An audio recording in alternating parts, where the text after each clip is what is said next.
But I've been in so many meetings in my career where an executive has touted just how fast something was implemented.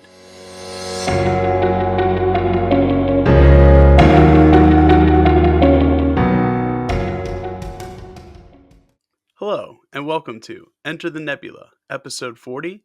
My name's Mike Ergo, and I'm happy to be here on this 40th episode to pull back the curtain a little bit over the last, I don't know, 5 or 6 years when I observe things that I think are either funny or something that could be advantageous to talk about or think about. I've had this Google Sheet that I add things to. I've been adding to it for a long time. And this week, I want to talk about the tortoise and the hare, but not to wax poetic about the tortoise and the hare, but more talk about what I heard years ago and have heard over and over again in different meetings and different roles. And that is from executives specifically. So if you're an executive and you're watching this, maybe it's a little bit of time for self reflection. I know for me, I have to reflect on it too. But I've been in so many meetings in my career where an executive has touted just how fast something was implemented. It's weird to me because while speed or velocity of delivery is important and definitely a metric that should be taken into consideration, I've always found that the amount of time it takes to do something is not necessarily an indicator of how successful it was.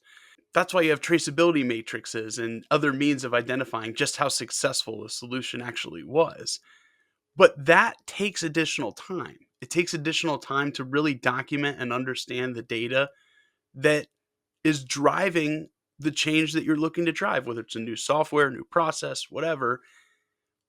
You should be identifying the pain and problem backed by data that you're trying to solve.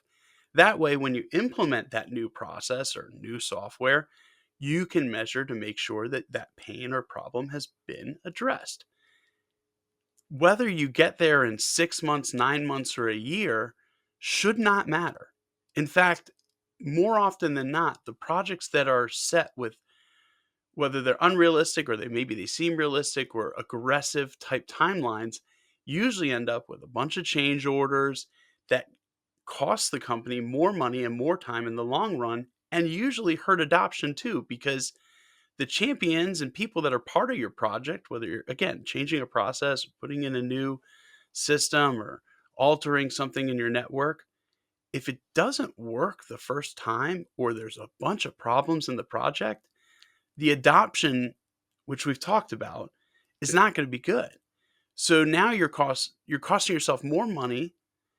Your people aren't necessarily thrilled with it, but you got it done in 6 months and you can tell people that you're live.